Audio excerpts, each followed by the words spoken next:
Cricket हो या football, hockey हो या WWE, यहाँ आपको मिलेगी हर खेल की जानकारी, क्योंकि यह है स्पोर्ट की बात और आप देख रहे हैं स्पोर्ट क्लब ऑफिशियल इंडिया।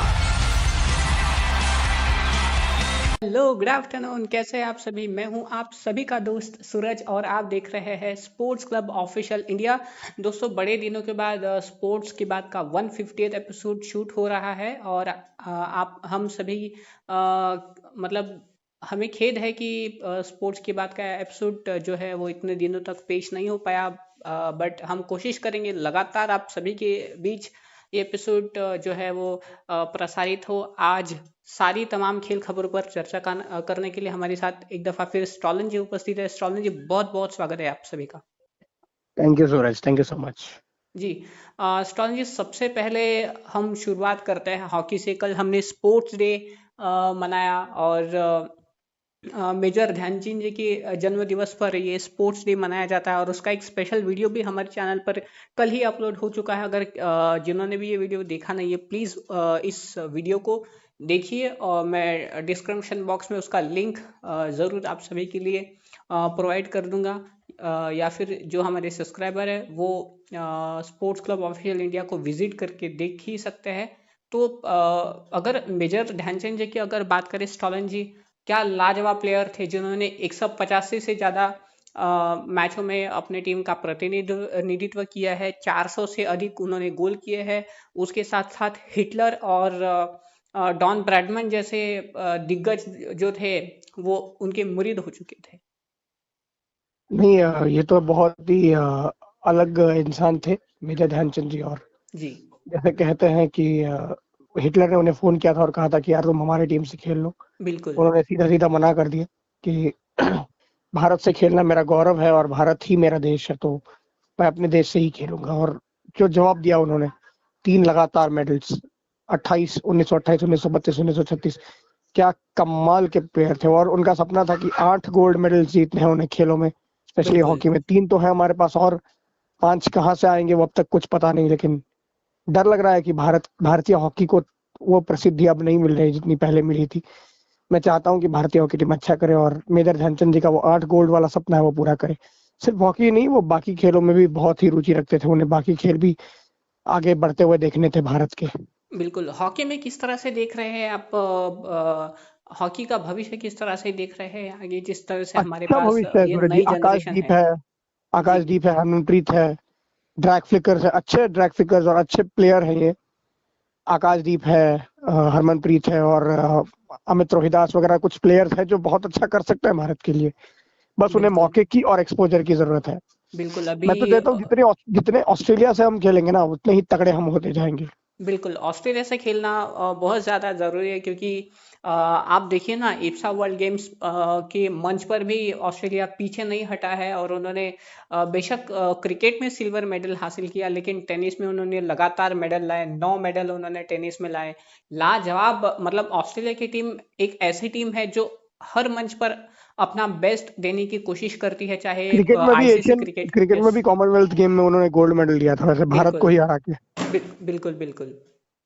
तो दोस्तों आगे बढ़ते हैं, बात करते हैं बैडमिंटन की। तो बैडमिंटन में मैं बताना चाहूँगा, एच एस प्रणय जो है वो 6ठे स्थान पर आ गए हैं। हाल ही में वो उन्होंने बीडब्ल्यूएफ चैंपियनशिप में ब्रॉन्ज जीता था और सेमीफाइनल में उन्हें हार का सामना करना पड़ा था। लेकिन और इसी की बदौलत वो 6ठे स्थान पर आ चुके हैं और किदाम्बी श्रीकांत 20वें स्थान पर अभी भी मौजूद है। उसके अलावा अगर मैं बात करूं लक्ष्य सेन, उनको एक स्थान का नुकसान नुकसान हुआ है, हो जो गया। 12वें स्थान पर है। और गायत्री जी, गोपीचंद। गायत्री गोपीचंद पुलेला और त्रिशा जौले की जो जोड़ी है वो 2 स्थान से 17वें स्थान पर आ चुके हैं। मतलब 2 स्थान का जो उनको बढ़ोतरी फायदा हुई है। हुआ है। यस, फायदा हुआ है। तो सात्विक साई रंकीरेड्डी और चिराग शेट्टी को भी फायदा हुआ है, वो दूसरे स्थान पर अभी भी बरकरार है डबल्स में। बिल्कुल। तो ये कुछ जिस तरह से जी, और बात करें पीवी सिंधु की, तो वो चौथे स्थान 14वें पर, नंबर पर आ चुकी है। तो 14वें नंबर पर। क्या कहेंगे इस बारे में? मैं समझता हूँ कि प्रणय जीत सकते थे BWF बैडमिंटन टूर्नामेंट, लेकिन पता नहीं कैसे वो हार गए, क्योंकि विक्टर एक्सेल्सन नंबर 1 प्लेयर को उन्होंने बाहर कर दिया था। इसके बिल्कुल बाद मैं चाहता था कि वो जीते, क्योंकि मलेशिया मास्टर्स का उन्होंने खिताब जीता, फिर बिल्कुल ऑस्ट्रेलिया में वो ऑस्ट्रेलियन ओपन में वो उप उप विजेता विजेता रहे। रहे और यहाँ पे ब्रॉन्ज जीता। तो मैं चाहता था प्रणय अच्छा करे, लेकिन फिर भी ये भारत को जो बैडमिंटन का एक्सपोजर मिल रहा है आजकल हम्म। पूरे दुनिया में जाकर खेलने का, वो बहुत उनको फायदेमंद हो रहा है। और बिल्कुल शायद यही उनको आगे काम आएगा प्रणय को, ताकि ओलंपिक्स में वो अच्छा और कर पाए। लक्ष्य सेन ने बहुत उतार चढ़ाव देखे हैं अपने लाइफ में भी और अपने बैडमिंटन के करियर में भी, लेकिन उम्मीद करता हूँ कि वो भी अच्छा करे। और स्पेशली जो हम बात करते हैं मतलब PV Sindhu farmer world champion और एक जबरदस्त खिलाड़ी, जिस तरीके के उनके स्मैश और जिस तरीके से वो फोर्स से नेट में मारती हैं, वो किसी भी अपोनेंट के ऊपर जो दबाव डालती है ना स्पोर्ट्स के साथ, जी। वो बहुत मजेदार होता है देखने लायक। मैं बैडमिंटन के गेम्स बहुत फॉलो करता हूँ, स्पेशली जो बड़े बड़े गेम्स होते हैं। जी उम्मीद करता हूँ कि ये सारा कुछ अब हार रहे हैं, लेकिन ओलंपिक्स बहुत इंपॉर्टेंट है। एटलीस्ट ओलंपिक में बैडमिंटन से कोई ना कोई 2-3 मेडल तो जरूर आए। बिल्कुल। बात करते हैं फुटबॉल की, तो फुटबॉल में भारतीय महिला टीम का ऐलान हो चुका है एशियन गेम्स के लिए, पर अदिति चौहान जो कि भारत की कप्तान है, वो इंजरी के कारण नहीं खेलेंगी। और जिस तरह से अगर हम देखें, रितु रानी हमारे पास मौजूद है, और ऐसी कई सारे प्लेयर्स है जो मौजूद है हमारे पास। 61वें एटलीस्ट हम नंबर पे क्वार्टर है जी फाइनल। भारत। जी भारत 61वें नंबर पे है, और भारत के जो ऑस्ट्रेलियन कोच है थॉमस, उन्होंने अनुमति मांगी थी। उन्होंने भारत का ये टीम अनाउंस किया है। और भारत के ग्रुप में चाइनीज ताइपे और कौन है सूरज, थाईलैंड। अगर आपको? थाईलैंड थाईलैंड, हाँ, थाईलैंड चाइनीज यस। ताइपे 38वें नंबर की टीम, और साथ में थाईलैंड भी हिस्सा 46वें लेंगी। नंबर की टीम है। जी, हिस्सा लेंगे दोनों भी। बिल्कुल। तो आशा करते हैं कि कुछ नहीं, एटलीस्ट ब्रॉन्ज तो भी हमारे पास फुटबॉल में आ जाए। अगर गोल्ड आए तो वो तो। गोल्ड की तो फिर कोई बात ही नहीं है यार, मतलब हाँ गोल्ड आएगी तो फिर जबरदस्ती हो जाएगा। बिल्कुल। बात करते हैं स्टॉलन जी, यहाँ पे डोरन कप के बारे में। तो एफसी गोवा और मोहन बागान का सेमीफाइनल होना है। और कल जो सेमीफाइनल हुआ, क्या तगड़ा सेमीफाइनल हुआ, North East United FC versus FC Bengal के बीच। 45 मिनट तक जो बंगाल ने बढ़त बनाकर रखी थी, लेकिन नॉर्थ ईस्ट यूनाइटेड ने बढ़त बनाकर रखी थी 45 मिनट पे। और लेकिन एफसी बंगाल ने क्या जबरदस्त वापसी की, और यहाँ पे उन्होंने 2-2 से बराबरी की, और पेनल्टीज में जाके 5-3 से उन्होंने वो मुकाबला जीता। बहुत अच्छा खेल का प्रदर्शन, मतलब फुटबॉल भी आजकल भारत में पॉपुलर होने लगा है धीरे धीरे।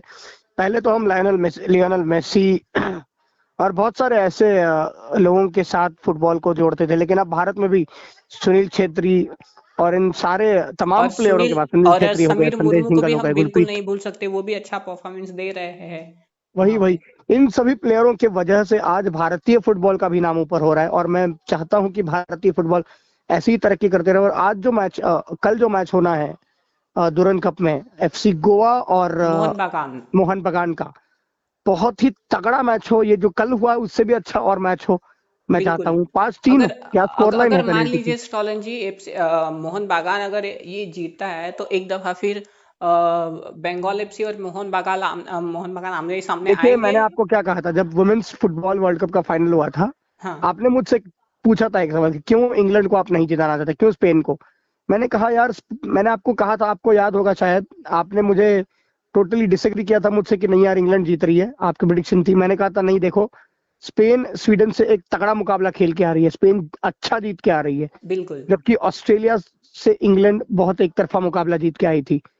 तो उसका एडवांटेज स्पेन को मिलेगा तगड़ा मुकाबला खेलने का। और मेरी बात सही निकली, आपको मैंने कहा था कि स्पेन जीत रहा है और स्पेन जीत गया। और स्पेन 1-0 से जीती है इंग्लैंड से, क्या और लाजवाब वैसे परफॉर्मेंस। ही मैं कहता हूँ, मोहन बगान अगर फाइनल में आ गए ना, तो बंगाल, मैं अगर मोहन बगान एक तरफा जीत के आए तो मैं समझता हूँ बंगाल डिजर्व करती है जीतने, क्योंकि वो बहुत टफ दे करके नॉर्थ ईस्ट यूनाइटेड से आगे आई है। बिल्कुल, तो देखते हैं किस तरीके से क्या होता है सूरज भाई। क्योंकि उन्होंने पंजाब जैसे टीम को भी हराया है, राजस्थान को भी हराया है, और और बताओ। आगे बढ़ी है। बात करते हैं एशिया कप की, जो आज से शुरू हो रहा है मुल्तान में। नेपाल और पाकिस्तान का आज पहला मैच है और एक अच्छा कंटेस्ट हमें देखने को मिल सकता है, क्योंकि नेपाल जो है वो पहली बार इस टूर्नामेंट में हिस्सा ले रही है। और रोहित पौडेल जो कि नेपाल के कप्तान है, और उनके अंडर संदीप जोरा, संदीप लामेछान जैसे प्लेयर जो है वो मौजूद है। और एक अच्छा और मैं तगड़ा समझता हूँ सूरज परफॉर्मेंस। भाई, इनके फास्ट बॉलर जो है गुलशन शाह, बिल्कुल। सोमपाल कामी, यस। करण केसी जैसे जो फास्ट बॉलर्स हैं वो बहुत अच्छा करने चाहिए आज। संदीप लामिछान तो है, संदीप लामिछान है तो बहुत ही तगड़े बॉलर है, 42 विकेट है उनके इस साल में, बहुत हाईएस्ट विकेट टेकर है नेपाल के लिए 2023 में। बिल्कुल। अनफॉर्चुनेटली वर्ल्ड कप क्वालिफायर्स में वो नहीं थे, लेकिन नेपाल ने बहुत अच्छा किया था वर्ल्ड कप क्वालिफायर्स में, इतना बुरा नहीं किया था मैं समझता हूँ। और जहां तक रोहित पौडेल की बात है, हाँ बहुत अच्छे बल्लेबाज है, मेन स्टे है नेपाल के बल्लेबाजी के। साथ बिल्कुल। में कुशल भोरटेल को हमें नहीं भूलना चाहिए, जो बहुत अच्छे बल्लेबाज है। दीपेंद्र सिंह ऐरी है, एक अच्छे बल्लेबाज है। दीपेंद्र सिंह, हाँ वो बिल्कुल बहुत अच्छे बल्ले। मैं चाहता हूँ कि नेपाल आज पाकिस्तान को कुछ ना कुछ तोहफा जरूर दे, भाई बिल्कुल, मेहमान नवाजी करें पाकिस्तान की क्योंकि नेपाल। पाकिस्तान वनडे की नंबर 1 टीम हाल ही में अफगानिस्तान को 3-0 देखो से नंबर 1 हराकर टीम बन भले चुकी है, है। लेकिन उनके मिडिल ऑर्डर में कितनी बड़ी खामियां हैं ये किसी को अब तक नहीं पता। जब ये बिल्कुल। भारत से खेलेंगे ना, तब शायद एक्सपोज होने के पूरे चांसेस है। और मैं समझता हूँ कि आज जो मुल्तान की पिच है ना, वो बल्लेबाजों के लिए बहुत अच्छी होगी, क्योंकि देखो यार जितने मैचेस वहां पे हुए हैं, स्पेशली मुल्तान में, पहले बल्लेबाजी करते हुए दूसरी टीम ने बहुत अच्छे रन बनाए। जैसे वेस्ट इंडीज और पाकिस्तान के बीच में 2021 में एक मुकाबला हुआ था, जी। 306 रन का टारगेट भी पाकिस्तान ने 49.3 ओवर में चेज कर लिया था 5 विकेट पे। जी। बाबर आजम की 50 शतक था और खुशदिल शाह का एक बहुत अच्छी पारी थी। तो मैं बिल्कुल। समझता हूँ कि मुल्तान की पिच जो जानी जाती है छोटे बाउंड्रीज की वजह से चेजिंग के लिए, नेपाल के बॉलर्स को अच्छी लाइन और लेंथ पे बॉल डालनी पड़ेगी। जैसे आगे रख के पहले कुछ शुरुआती ओवर में अगर आपकी पहली गेंदबाजी आती है जी। तो नमी का थोड़ा सा फायदा उठाए, क्योंकि बहुत समय बाद मुल्तान पे मैच खेला जा रहा है। जी। और एक ही इकलौता मैच ये जो होगा वो मुल्तान में होगा, बाकी 3 तो लाहौर में होंगे। बिल्कुल। और अच्छा कॉन्टेस्ट होगा ये। जिस तरह से श्रीलंका टीम के लिए बुरी खबरें निकल कर आ रही है, उनके 4 गेंदबाज है जो इस इवेंट का हिस्सा नहीं होंगे। खासकर अगर मैं बात करूं विनुंदु हसरंगा की, जिनका performance Sri Lanka Wanindu premier league Hasaranga, में। दिलशान माधुशंका, लाहिरु कुमारा और दुष्मंता चमीरा, ये 4 यस। खिलाड़ी हैं। दुष्मंता चमीरा तो बीच में ही कैंडी, वी लव कैंडी के लिए खेलते हुए इंजर्ड हुए नहीं, थे, जिसने उनके साथ हमेशा कुछ ना कुछ तो घटित हो रहा है, क्योंकि मुझे याद है लंका दुष्मंत प्रीमियर लीग का। चमीरा आईपीएल में भी थे यार, आईपीएल में लखनऊ बिल्कुल। सुपर जायंट्स के लिए थे, उस समय बिल्कुल। भी अचानक से इंजर्ड होकर बाहर हो गए। मुझे फिर जब एक जी, फिर मुझे जब एक वापसी घटना। जी, करी आप कहे। जी जी, आप लंका कंटिन्यू करें, प्रीमियर फिर मैं बताता हूँ। लंका प्रीमियर लीग में वापसी करी, बी लव कैंडी के लिए कुछ मैचेस बहुत अच्छे गए, फिर वो इंजर्ड हो गए। वानिंदु हसरंगा के लिए तो बहुत अनलकी था कि सेमीफाइनल में बिल्कुल। अपनी टीम को 6 विकेट दिलाकर फाइनल में पहुंचाने वाले वानिंदु हसरंगा उसी सेमीफाइनल में इंजर्ड हो गए। बिल्कुल। एक पैर पे खड़े होके वो बंदा बॉलिंग डाल रहा है, एक पैर पे खड़े होके बंदे ने 30 गेंदों में 48 रन की पारी भी खेली। बिल्कुल। और उनके साथ तो बहुत बुरा हुआ, हैमस्ट्रिंग खिंच गई उनकी, पता नहीं कब तक रिकवर कर पाएंगे। फिर लाहिरु कुमारा एक और इंजर्ड लिस्ट में, कुशाल परेरा बहुत ही स्वश बकलिंग बल्लेबाज, इंजर्ड तो नहीं लेकिन कोविड-19 से जूझ रहे थे, पता नहीं कहां से कोविड-19 दोबारा फैल गया, अब जाके वो रिकवर कर गए, अब शायद वो वापसी करने के लिए तैयार है। जी। मैं दुष्मंता चमेरा के बारे में बताना चाहूंगा। उनके साथ एक और चीज हुई, तो पिछले सीजन में उनका दांत टूट गया था, एक कैच पकड़ते वक्त जोर से बॉल उनके मुंह पर लगा था और उसका असर जो है वो दांत पर पड़ा था, और 2 दांत जो है उनके टूट गए थे पूरी तरह से। तो ये ऐसे कुछ घटनाएं जो होती है उनके साथ लगातार बहुत घटित मेहनती होती क्रिकेटर है है, यार, बहुत लेकिन मेहनती मेहनत ही क्रिकेटर है। बहुत ज्यादा है। इतना सब कुछ होने के बाद जो बंदा वापसी करता है फिर वो इंजर्ड हो जाता है, मुझे समझ नहीं आता बेचारे के साथ क्या हो रहा है। दुआ बिल्कुल। करता हूँ कि जल्दी से ठीक हो जाए और श्रीलंका के लिए वर्ल्ड कप तो कम से कम खेल ले। बिल्कुल। मैं यहाँ पे बताना चाहूंगा, एशिया कप में भारतीय टीम जो है वो आज ही कोलंबो पहुंच चुकी है, और केएल राहुल आगामी सीजन के 2 मैच नहीं खेल पाएंगे। मैं सॉरी, उस बंदे को आगामी समझ 2 नहीं पा मैचेस रहा, नहीं उस खेल बंदे पाएंगे। को और राहुल द्रविड़ को मैं समझ नहीं पा रहा। अगर वो नहीं फिट था तो उसको लेके जाने की जरूरत क्या थी, आप ऑस्ट्रेलिया हाँ। सीरीज में ले जाते। जी। संजू सैमसन था आपके पास, तिलक वर्मा की जगह उसे ले लेते। आपके बिल्कुल। पास अब विकेट कीपर कौन है? ईशान किशन क्या मिडिल ऑर्डर में अच्छा खेल पाएगा? ये संजू प्रश्न सैमसन का चिन्ह 13 जरूर मैचों में बना है। 55 का एवरेज है। जी। बिल्कुल। आपने संजू सैमसन को बैकअप में रखा है, और मैं नहीं मानता कि संजू सैमसन को खिलाएंगे, क्योंकि अगर गलती से संजू ने अच्छा कर दिया मिडिल ऑर्डर में जी तो ये मैनेजमेंट ऐसी है कि वो बहुत डर जाएगी भैया कहीं अच्छा ना कर जाए। बिल्कुल इस मैनेजमेंट को, इस घटिया सोच वाली मैनेजमेंट को मैं कभी बैक नहीं करूंगा। हाँ, अगर भारत एशिया कप जीत जाता है वो सिर्फ और सिर्फ विराट कोहली और रोहित शर्मा के बलबूते पे जीतेगा, और to an extent Jasprit Bumrah, Mohammed Shami के दम पे, और मोहम्मद सिराज है ही।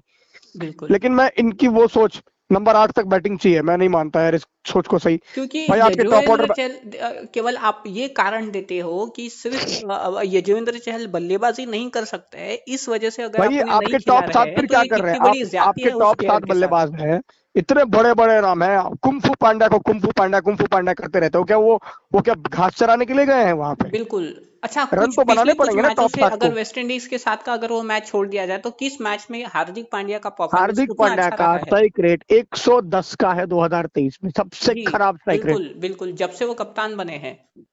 तो आप अब यार देखो, युजवेंद्र चहल बिल्कुल डिजर्व करते थे एशिया कप यार अगर खेलना, आपको ऑफ स्पिनर बनता था। चाहिए था तो वॉशिंगटन बेशक। सुंदर को ले जाते। वॉशिंगटन सुंदर ने जब भी खेला है आपके लिए तो बहुत अच्छा खेला है। बिल्कुल उसी उसी को आपने बाहर कर दिया, मतलब हद है यार। मतलब भारतीय टीम, मैं समझ नहीं पा रहा कि भारतीय टीम करना क्या चाहती है। बिल्कुल। चलिए, खेल खबर को आगे बढ़ाते हुए एक और खबर हम आप सभी को देना चाहेंगे कि अ, अभी मैसूर वॉरियर्स और कल एक मैच हुआ था जी, मैसूर वॉरियर्स और हुबली टाइगर्स के बीच। तो हुबली टाइगर्स ने यह खिताब जीत लिया है यहाँ पे केएससी महाराजा 7 ट्रॉफी रनों का। से जीता है भैया, 7 रनों से। बिल्कुल। पहले बल्लेबाजी करते हुए 203 बनाए हुबली टाइगर्स ने, और जवाब में मैसूर वॉरियर्स की टीम 195 रन ही बना सकी। और अच्छा खेल रही थी मैसूर वॉरियर्स। 13 ओवर में कुछ 136 जी रन थे, जी 143 रन थे 13 ओवर में। जी मैं समझता था कि उन्हें जीत जाना चाहिए था। बिल्कुल बिल्कुल। करुण नायर का वो गलत शॉट, फिर रवि कुमार समर्थ जो 50 के ऊपर बल्लेबाजी कर रहे करुण थे नायर उनका ने वो। तो शतक भी लगाया था सेमीफाइनल में, करुण जिस तरह नायर से ने उनके। सेमीफाइनल में ऐसा शतक लगाया था, जी श्रेयस गोपाल की टीम उनको श्रेयस गोपाल नहीं, विशाख विजय कुमार की टीम उनको देख के हक्की बक्की रह गई। जबकि बिल्कुल इतनी जबरदस्त बल्लेबाजी कर रहे हैं करुण नायर। मैं समझता हूँ कि यार ये क्या वही करुण नायर है जिसने 300 लगाया? तो मैं कहता हूँ हाँ, ये वही करुण नायर है जो टीम के लिए खेलता है, अपने लिए नहीं। अगर वो चाहते कल 37 रन पे बल्लेबाजी कर रहे थे, अपने लिए खेल सकते थे रुक के, बिल्कुल लेकिन उन्होंने समझा यार नहीं, रन रेट चल रहा है, टेम्पो चल रहा है, बढ़ाओ। बिल्कुल। और ये इम्पैक्ट प्लेयर का रोल मुझे सबसे घटिया लगता है यार। इसकी वजह से ऑलराउंडर्स की कमी और खलेगी भारतीय टीम को जी आने वाले समय में। और बिल्कुल सही बल्लेबाजी की। और Suraj ji, arch world world athletics championship की खबर देते हमारे नीरज भाई के बारे में। बिल्कुल बिल्कुल। नीरज चोपड़ा जी ने गोल्ड मेडल जीता है। और देखिए, भारत पाकिस्तान का मैच एशिया कप में होने वाला है, लेकिन पाकिस्तानी जो है, जो हमेशा हमें टक्कर देते हैं। अभी जैसे अभी वर्ल्ड एथलेटिक चैंपियनशिप की बात की, नीरज चोपड़ा ने गोल्ड हर्षद ने मेडल दी जरूर जीता, लेकिन नदीम अरशद पाकिस्तान के जो थे, उन्होंने एक अच्छी टक्कर दी हमें। 87 पॉइंट कुछ का उन्होंने थ्रो किया था। 87.75 से 77 से थ्रो किया उन्होंने। यस, और नीरज चोपड़ा का जो थ्रो था वो 88.17 का थ्रो था। 5 अटेम्प्ट लगा, दूसरे अटेम्प्ट में ही उन्होंने गोल्ड हासिल कर लिया। जी मतलब जी जी बिल्कुल जर्मनी का जो एक वर्चस्व हुआ करता था जेवलिन थ्रो में, या जेवलिन थ्रो में, तो वो नीरज चोपड़ा के आने की वजह से धरा का धरा रह गया। और जी सिर्फ नीरज चोपड़ा ही नहीं, उनको देख के नदीम अरशद, भारत के किशोर जेना, डी मनु, इन जैसे खिलाड़ी भी मतलब आकर्षित हो रहे हैं। जी रोहित यादव हो गए हमारे महाराष्ट्र के, रोहित यादव, वो भी अच्छा कर रहे हैं। मतलब अच्छा करना आजकल बहुत इंपॉर्टेंट। और मैं चाहता हूं कि जेवलिन थ्रो में कम से कम गोल्ड, सिल्वर और ब्रॉन्ज हमारे पास आए, क्योंकि बिल्कुल ये खिलाड़ी बहुत मेहनत कर रहे हैं। बिल्कुल बिल्कुल। सब चलिए आगे जी, बढ़ रहे हैं। चलिए जी, आशा करते हैं कि आपको ये हमारा एपिसोड पसंद आया होगा। आपको क्या कमियां इसमें नजर आ रही है, आप अपने सजेशंस जरूर दीजिए, क्योंकि आप सभी का वेलकम है। आप हैं तो हम हैं, आप नहीं तो कुछ भी देखो, नहीं। आपका व्यूज हमें मोटिवेट करता है। बिल्कुल जितने भी आप व्यू देते हो, चाहे वो 4 हो 5 हो, ये 4-5 आगे जाके 400 व्यूज 500 व्यूज में कन्वर्ट होने चाहिए।